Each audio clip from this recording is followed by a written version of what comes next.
2024 financial results conference call. My name is Rebecca Morley, and I'm the Vice President of Investor Relations. Joining me this morning are Greg Ebel, President and CEO, Pat Murray, Executive Vice President and Chief Financial Officer, and the heads of each of our business units, Colin Grunding, Liquids Pipelines, Cynthia Hansen, Gas Transmission and Midstream, Michelle Herodance, Gas Distribution and Storage, and Matthew Ackman, Renewable Power. At this time, all participants are in a listen-only mode. Following the presentation, we will conduct a question and answer session for the investment community. If you would like to ask a question during this time, simply press star followed by the number 1 on your telephone keypad. If you would like to withdraw your question, press star followed by the number 1. Please note this conference call is being recorded. As per usual, the call is being webcast, and I encourage those listening on the phone to follow along with the supporting slides. We'll try to keep the call to roughly 1 hour and answer as many questions as possible. We will be limiting questions to 1 plus a single follow-up if necessary. We'll prioritize questions from the investment community, so if you are a member of the media, please direct your inquiries to our communications team, who would be happy to assist you. As always, our investor relations team will be available following the call for any follow-up questions. On to slide 2, where I will remind you that we will be referring to forward-looking information in today's presentation and Q&A. By its nature, this information contains forecast assumptions and expectations about future outcomes, which are subject to the risks and uncertainties outlined here and discussed more fully in our public disclosure filings. We'll also be referring to non-GAAP measures summarized below. And with that, I'll turn it over to Greg Ebel. Well, thanks very much, Rebecca, and good morning, everyone. Thanks for joining us as we look back on record fourth quarter and full year earnings. We're going to start today by recapping the many milestones we achieved in 2024. Then I'd like to speak to Enbridge's performance through all market cycles and the benefits of our low-risk business model. From there, I'll showcase how we are positioned to meet the increasing power generation and industrial needs of our customers in North America. We will then jump into updates for each of our business units. Pat will walk everyone through the quarter's financial highlights and capital allocation priorities. And lastly, I'll close the presentation with a final note on our value proposition before we open the calls for your questions. We delivered record EBITDA and DCF per share in 2024, with new assets and continued customer demand contributing to a 13% increase in EBITDA over 2023. In December, we increased our dividend for the 30th consecutive year, extending our status as one of the only dividend aristocrats in our sector.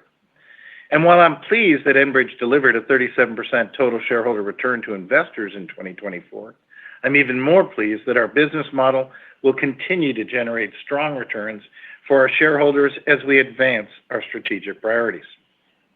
On the growth front, we closed the acquisition of 3 premier U.S. natural gas utilities, creating the largest gas utility franchise in North America. We also announced 3 highly strategic tuck-in acquisitions of Permian and Gulf Coast assets, building on our integrated oil footprint and establishing a meaningful natural gas presence in the region. Across the business, we added over $8 billion of organic projects to our backlog, diversified across all 4 of our franchises. That backlog now includes approximately $3 billion of annual utility investment, earning strong returns under quick-cycle capital riders and regulated return frameworks. Prudent capital recycling remains an important part of our business model, allowing us to opportunistically surface value for shareholders. And in April, we closed the sale of our interest in Alliance and Aux Sable and subsequently announced the sale of our interest in the East to West Tie Line for combined proceeds of approximately $3.2 billion. Our long-held leverage target of 4.5 to 5 times continues to be the sweet spot for Enbridge, and we expect full-year contributions from our recently acquired and in-service assets to benefit this metric through 2025. We'll continue to equity self-fund up to $8 to $9 billion of growth projects annually, staying within our debt-to-EBITDA ratio, while supporting future growth for Enbridge and driving returns for shareholders. Now let's spend a minute reviewing our low-risk business model that allows us to perform so consistently. 2024 marks Enbridge's 19th consecutive year of achieving guidance, underscoring the stability of our business despite the myriad of macroeconomic challenges we've seen these past 2 decades. And looking ahead, with the uncertainty around North American trade relations, I want to remind everyone how each franchise has a commercial framework that will ensure reliable, low-risk cash flows. In liquids, the main line is supported by an ROE performance collar and a progressive toll ratchet on Line 3 surcharge, providing 2 forms of volume protection. And the rest of our liquid systems are predominantly underpinned by long-term take-or-pay contracts. In our gas transmission business, our pipelines operate under a mix of cost-of-service frameworks and negotiated take-or-pay rates, delivering over 24 BCF per day of natural gas to customers. Our utility business is fully regulated with flow-through cost structures, inclusive of the cost of natural gas supply. And in renewables, our projects are backed by long-term power purchase agreements with high-quality customers and governments. Our commitments to discipline gives us confidence that we can extend our track record of meeting financial guidance, steadily growing our dividend, and continuing to create value for our investors. Now let's spend a minute talking about how we're positioned to meet increasing natural gas infrastructure demand and serve our customers. Enbridge is the only major midstream company with a portfolio that offers long-haul gas transmission, the reliability of utility infrastructure, and the emissions benefits of renewable power. This unique combination allows us to provide diverse and comprehensive energy solutions for electric power that not only meet the affordability and reliability needs of customers, but also support their long-term sustainability goals as well. In 2024, we added over $5 billion of gas and renewable projects. Those include pipeline projects for more than 2 gigawatts of new natural gas generation in Tennessee and Carolina, a new Permian gas egress pipeline which directly supports U.S. Gulf Coast LNG, 2 sets of offshore pipelines in the Gulf, and the sanctioning of approximately 1.2 gigawatts of solar in Ohio and Texas. We're pleased with what we've delivered so far, and we expect we'll be able to continue sanctioning attractive projects across each of our franchises. Now I'll jump into the business update, starting with liquids. 2024 was a milestone year for LP with record annual volumes on Gray Oak, Ingleside, and Flanagan South. We fully expect that under all Canada-U.S. trade relation outcomes, Canadian oil will continue to flow south, and our main line is the vital conduit, supplying downstream demand centers across the continent and ensuring energy security for millions of North American consumers and workers. As we expected, the main line experienced strong volumes all year, averaging throughput of 3.1 million barrels per day, even with TMX entering service. In addition, the main line has been back in apportionment since November, reflecting continued strong demand for our system. And that demand, alongside our operational excellence, has us earning near the upper end of our ROE collar, earlier than expected.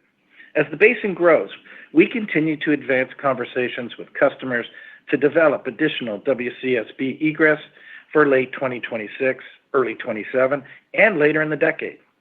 Additionally, we also signed a letter of intent with the government of Alberta to accelerate future expansion opportunities across our system and support their growth ambitions. And in order to bring more condensate to Canada, we're proceeding with a very capital-efficient, customer-backed expansion of Southern Lights Pipeline. Earlier this year, we announced a 120,000 barrel per day expansion of the Gray Oak Pipeline to support growing demand from shippers seeking delivery to Corpus Christi, where our Ingleside facility is located. We're expanding our storage offering at Ingleside to support those additional volumes on Gray Oak, and we also acquired and plumbed in 2 nearby docks, which dramatically increase Ingleside's VLCC loading windows. All told, our liquids franchise is positioned to grow and provide industry-leading service to customers across the continent. Our gas transmission business experienced another year of high utilization in 2024. And that's continuing into 25. And once again, we are 100% recontracted on our gas pipes this year. In fact, we've already seen a few new throughput records on our systems over the last few weeks. Our total U.S. transmission system recorded its 2 highest delivery days ever in January, supported by all-time highs on Maritimes and Northeast U.S., as well as a couple of top 10 days on Texas Eastern and Algonquin. 2 of our storage facilities, Egan Hub and Moss Bluff, recorded some of their highest ever daily withdrawals in January as well. During 2024, we sanctioned approximately $4 billion in new capital projects, predominantly focused around the U.S. Gulf Coast infrastructure, extending our growth backlog through the decade. The U.S. federal government has now announced reversal of the LNG pause on non-FTA facilities, and that's bolstered our confidence in other LNG expansion opportunities. And in the fourth quarter, we placed the Venice Extension Project into service, and it's now supplying natural gas to the Plaquemines LNG terminal in Louisiana. We also completed a 6.5 BCF expansion of Tres Palacios gas storage facility in Texas, enhancing our competitive service offering for Gulf Coast customers along our Texas Eastern system. In the Permian, we purchased a 19% interest in the Whistler joint venture, partnering with Whitewater Midstream and MPLX, and establishing an integrated and growing natural gas footprint in the area. Alongside these partners, we sanctioned the Blackcomb pipeline, which is expected to enter service in 2026 and provide up to 2.5 BCF per day of natural gas egress out of the Permian Basin. And in the third quarter, we announced our acquisition of a 15% stake in the DBR system, a key conduit for the Whistler pipeline. These investments will drive growth opportunities through the decade. On the regulatory front, we recently received approval from the Canadian Energy Regulator for our $1.2 billion Aspen Point T-North expansion, ensuring capacity to serve growing LNG demand on our BC pipe system. And in the U.S., we reached and filed a negotiated settlement with customers on Texas Eastern, as well as reaching settlements in principle on both Algonquin gas transmission and Maritimes U.S. New rates on Texas Eastern have been in effect since October 1, 2024, and we expect FERC approval of the AGT and Maritimes and Northeast settlements later this year. Now let's turn to GDS. The utility franchise has approximately doubled in size this year, having brought Enbridge Gas Ohio, Utah, Idaho, Wyoming, and North Carolina in-house.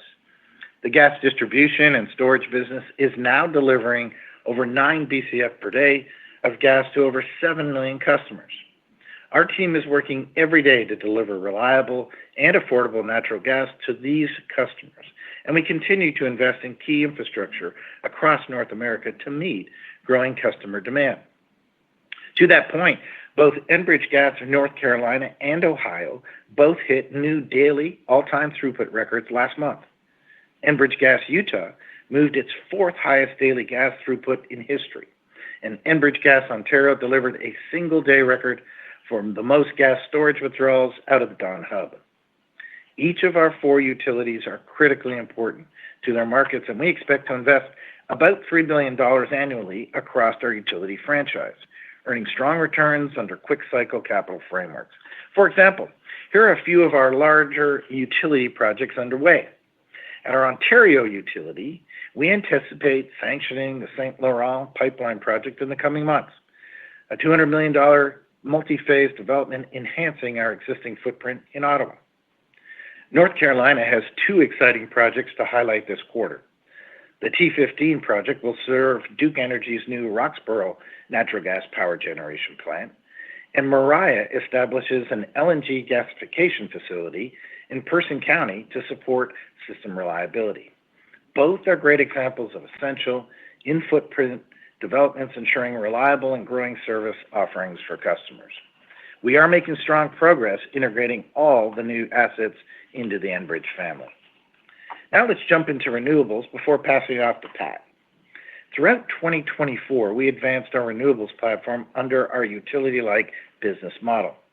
We're pursuing growing projects with high-quality blue-chip customers that are in strong risk-adjusted investment returns. In 2024, we sanctioned approximately 1.2 net gigawatts of new quick-cycle solar projects, and almost 20% of that capacity is already operating.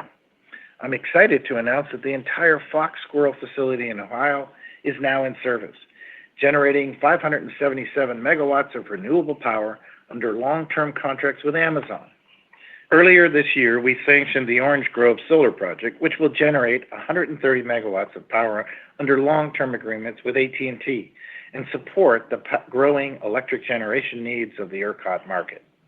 We also sanctioned the Sequoia Solar Project in Texas, which is supported by power purchase agreements with customers including AT&T and Toyota. In Europe, we continue to advance our offshore portfolio, having placed Fécamp and Provence Grand Large into service in 2024. Both those facilities are supported by long-term PPAs with EDF. Manufacturing is largely completed for Calvados, and the drilling campaign is underway. We now expect the project to enter service in 2027, which is later than our original schedule. With that, I'll pass it off to Pat to review our financial performance. Good morning, everyone. Thank you, Greg. This has been a busy year for us, and I'm pleased to report record fourth quarter and full year EBITDA and DCF per share. For the quarter, EBITDA increased considerably to over $5.1 billion, reflecting an over $1 billion increase from the same period last year. Our DCF per share for the quarter rose to $1.41, an approximately 10% increase over last year, and our adjusted earnings per share rose to 75 cents per share, reflecting a 17% increase over the same time frame. Liquids EBITDA benefited from toll escalators on the main line, strong throughput on our Gulf Coast and Mid-Continent assets, and lower power costs. That was partially offset by lower ex-Gretna volumes. Although 2024 was stronger than we anticipated, 23 had realized a record fourth quarter. Gas transmission was up significantly from 2023, owing to contributions from the Whistler JV, Tomorrow RNG, Aitken Creek, as well as TETCO rate settlement taking effect on October 1st. And as a reminder, we achieved that GTM growth despite the sale of our interest in the Alliance and Aux Sable partnerships in the second quarter of 2024. For the first time, our gas distribution business reflects a full quarter of EBITDA from all three U.S. LDCs acquired in 2024. This drives the $500 million or so of year-over-year increase within the segment.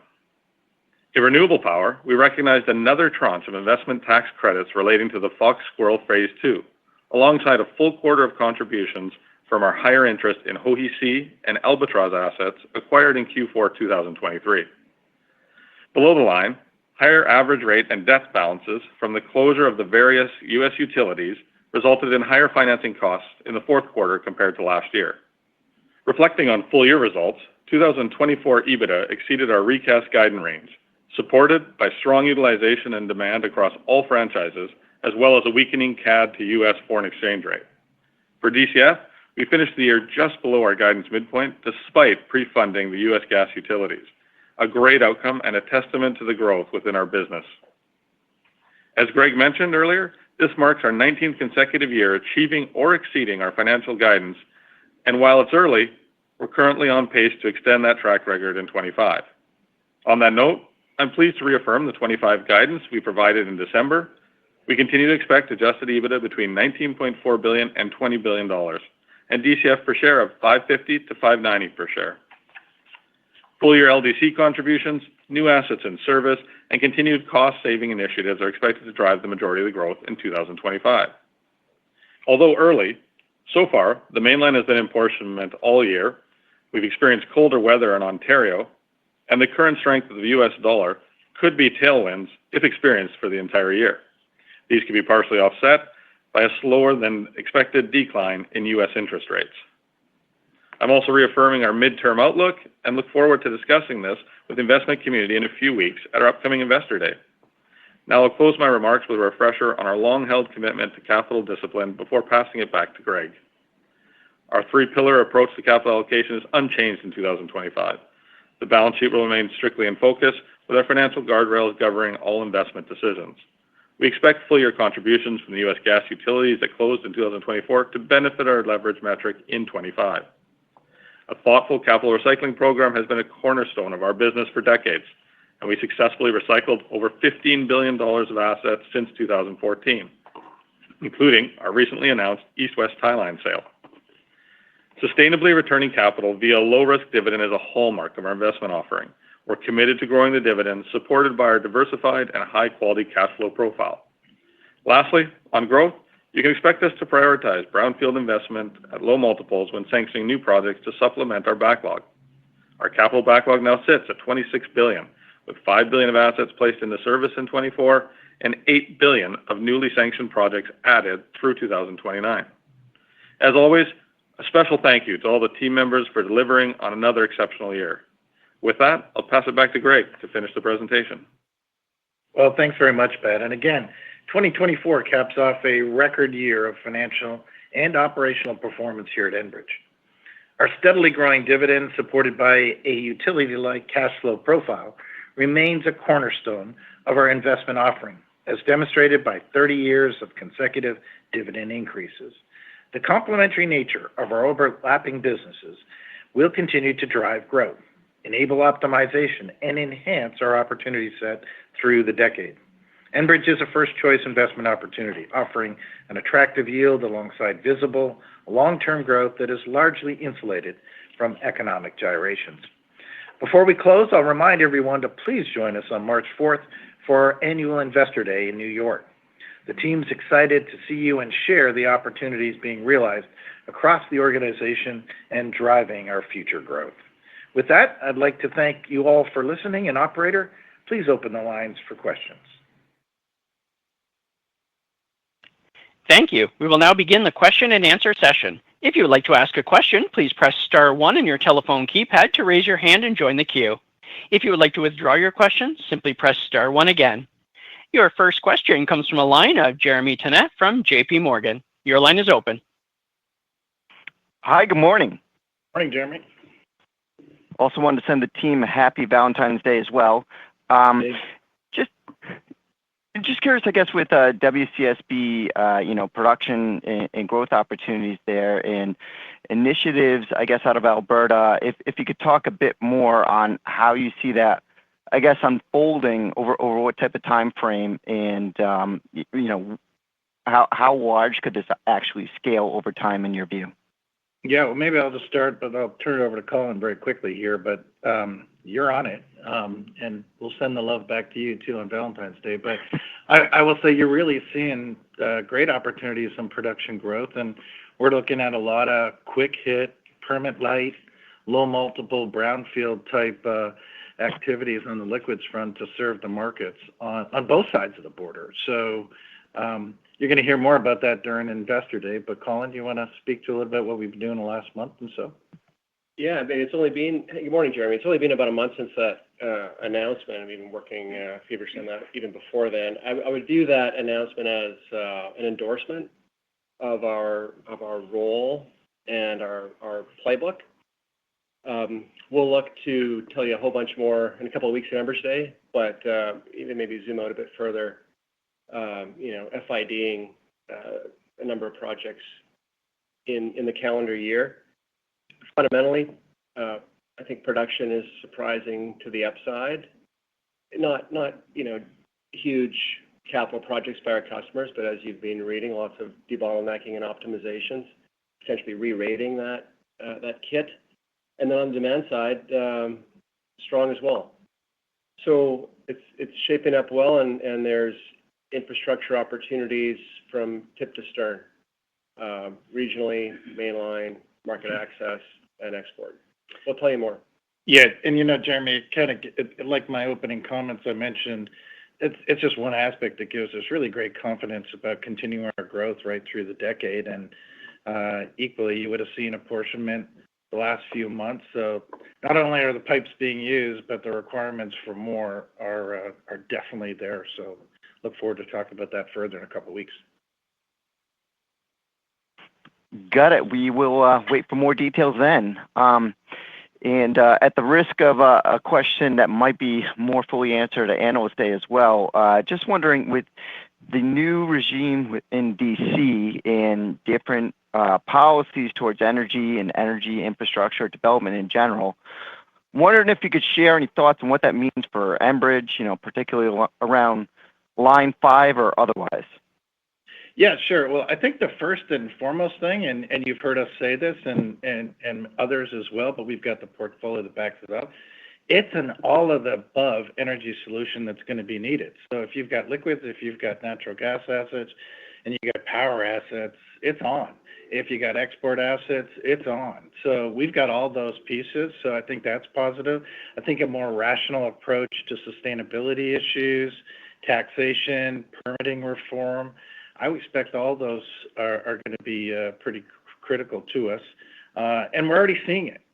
Again, just with requests for, and you probably see it on our deck, requests for things like gas generation, as Colin just mentioned on the oil side. I think that's going to be extremely positive. Sure, let's get into it. We've got tariff concerns out there, but there's such a hard wiring of the energy system in North America. We just don't see that as a material impact. And I think given what we're seeing from customers, that's actually bearing out in reality, and we're going to see it happen on the investment side as well. Great, that's helpful. See you guys in a few weeks. Thanks, Jeremy. Your next question comes from the line of Robert Catellier from CIBC Capital Markets. Your line is open. Hey, good morning, everyone. I want to continue on the liquid side here. I wondered if you could comment on the discourse that has been popping up about the need to diversify our markets for energy. In the event that Canada develops the political will, can you indicate your appetite and under what circumstances you'd invest in a long-haul liquids pipeline in Canada, such as Northern Gateway or even a line going east? Sure. Thanks, Rob. Look, that's a really thoughtful question, and we've obviously given a lot of thought to that. I will start by saying that we're really focused intently more on broader themes, macro trends like production, demand growth, earnings, returns on capital, than day-to-day political gyrations. But that said, we're not blind to the trade discussions and disputes. But real sustainable trends aren't made in a day or a month. It takes a long time. So again, that's why we're focused on some of the stuff we were just talking about in terms of relatively low capital, short plays. And that's going to be the reality for a long time to come. The gas, oil, energy is going to move north and south more than it does east and west. But specifically say to Northern Gateway, I'm really pleased to see Canadian policymakers focused on that issue and realizing the true benefits of diverse markets. We've pitched that for a long time, and I think our views on LNG and liquids exports are well known. We've said for years that we've been missing the boat, pun intended, on that for a long time. We worked really hard on Northern Gateway first time around, right, in service, hopefully for Canadians. We had permits, we had regulatory approvals, Indigenous participation, strong customer support.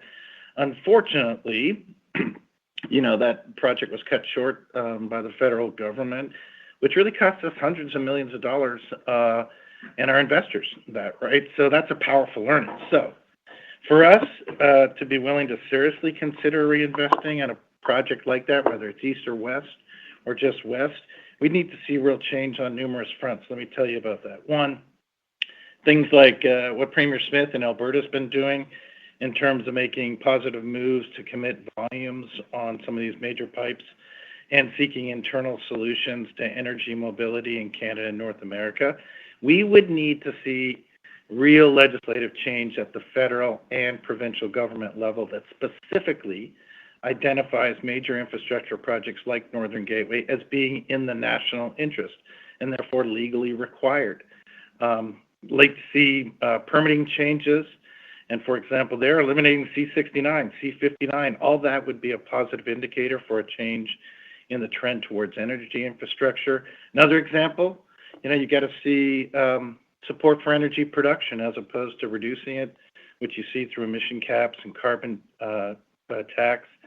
More Indigenous consultation, engagement, and direct participation via loan guarantees that, frankly, that loan guarantee program that exists now would be way too small for meaningful projects on that front. And we believe you'd likely need CapEx cost and reasonable return trackers to ensure you could actually attract the kind of capital we're talking about to such projects. So, Robert, it's a lot of coordinated federal and pan-provincial legislative and regulatory action would be required before we think investors, management teams, or customers would be able to greenlight such projects. Lots of talk from governments and policymakers, which is great. They're saying the right things, but it's going to take real actions, laws, regulation to attract the capital in our view. That's a great answer, and I can only hope that the politicians understand the need for a better risk transfer mechanism to undertake these massive projects, given the history. Amen. So just another quick one here on the renewables. I'm just curious if you're seeing anything coming out of the Trump administration that maybe you just update your outlook for what you expect on onshore renewables under the new administration and what it could mean for reducing the gap between your DCF per share and the other per share metrics.